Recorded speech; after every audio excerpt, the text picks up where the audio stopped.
Parlons donc du risque de taux d'intérêt. Le risque de taux d'intérêt est lié véritablement à l'influence qu'exerce le marché financier sur le fonctionnement des banques.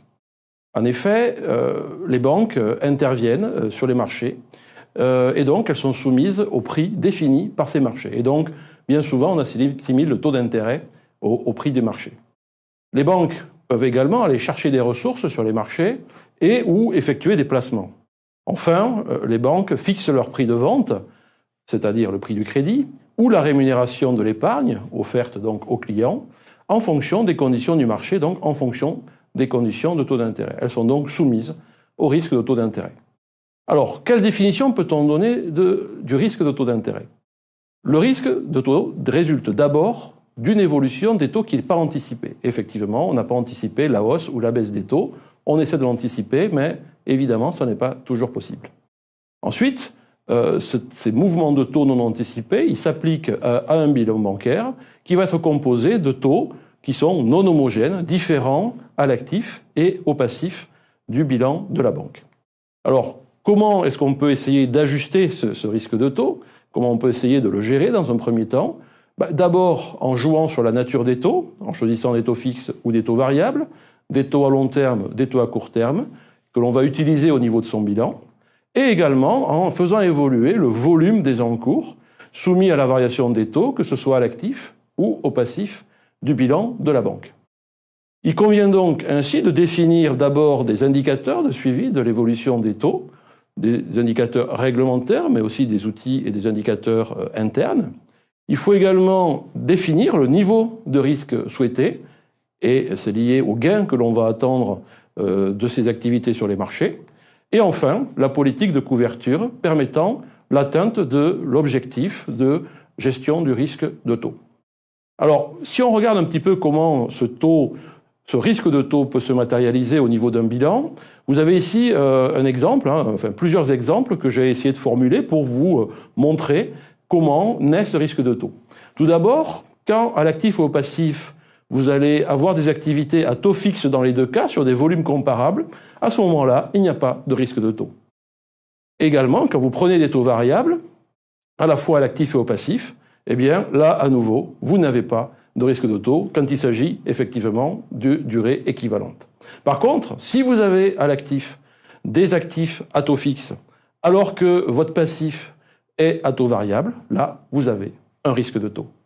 Autre situation où vous pouvez créer du risque de taux, c'est quand vous avez des actifs longs à taux fixe, par exemple un crédit à l'habitat, et que de l'autre côté, vous allez chercher certes du taux fixe, mais à plus court terme. Les banques sont habituées à faire ça, on appelle ça la transformation.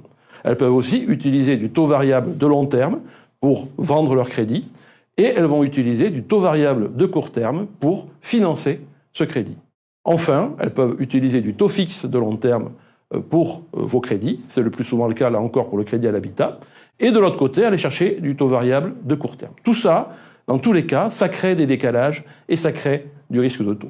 Le risque, évidemment, pour une banque, c'est de voir sa marge d'intérêt diminuer. Alors, ces effets sont amplifiés pour plusieurs raisons. Première raison, c'est quand il y a des phénomènes de renégociation des taux des crédits. On a connu ça dans les années 2015, 2016 et un peu en 2017, où les clients, vu la baisse des taux, sont venus renégocier à la baisse leurs taux. Ils s'étaient endettés à taux fixe long et ils sont venus renégocier à la baisse. Les phénomènes de remboursement anticipé, ils ont été liés surtout au phénomène de renégociation et les clients sont venus dans les agences bancaires disant nous allons rembourser rapidement ce crédit.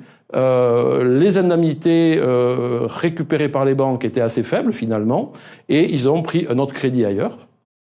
Enfin, il y a des phénomènes macroéconomiques qui affectent ce risque de taux, comme l'inflation, comme les déficits publics, et ces taux varient. On essaie de l'anticiper, mais c'est évidemment bien difficile. Et enfin, il y a aussi un décalage de volume d'emploi et de ressources. Dans les petits exemples que j'ai présentés ici à l'écran, eh bien, vous voyez finalement que si jamais vous avez un gros volume de taux fixe long et un petit volume de taux fixe court, vous amplifiez encore le phénomène par rapport à ce que j'ai indiqué dans mon schéma. Donc, face à tout ça, bien évidemment, il faut engager des mesures. Alors ici, je vous présente une illustration de ce risque de taux, de ce qui s'est passé depuis une dizaine d'années.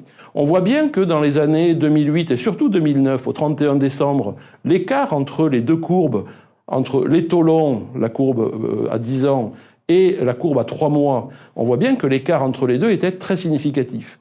Les banques, dans leurs activités, eh bien, prêtent à long terme et empruntent le plus souvent à court terme. Et on voit bien donc que les marges ont été importantes.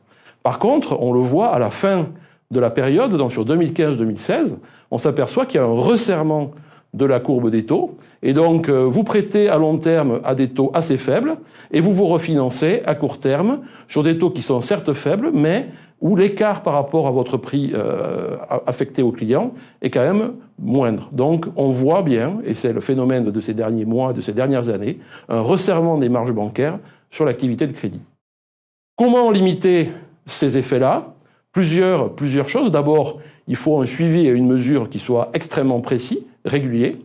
Mesurer l'impact sur la marge d'intérêt en permanence, mais aussi en dynamique, en se projetant dans le futur et en mesurant des sensibilités à la variation des taux d'intérêt.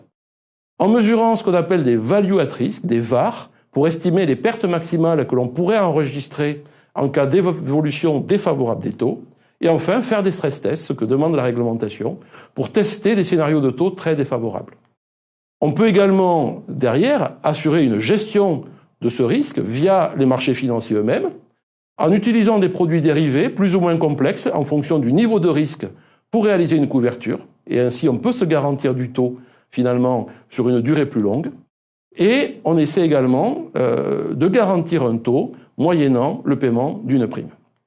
Autre solution, on peut gérer ce risque via la politique commerciale, en jouant sur les volumes à l'actif et au passif, en ayant une politique de collecte de dépôt renforcée pour améliorer la qualité de son passif, en ayant une politique de taux sur les crédits qui va essayer de prendre en compte ces phénomènes de risque, et en facturant également des remboursements anticipés, et en acceptant les renégociations, et en mettant parfois des limites à ces renégociations. Si vous menez toutes ces actions, vous essayez au maximum de limiter votre exposition au risque de taux.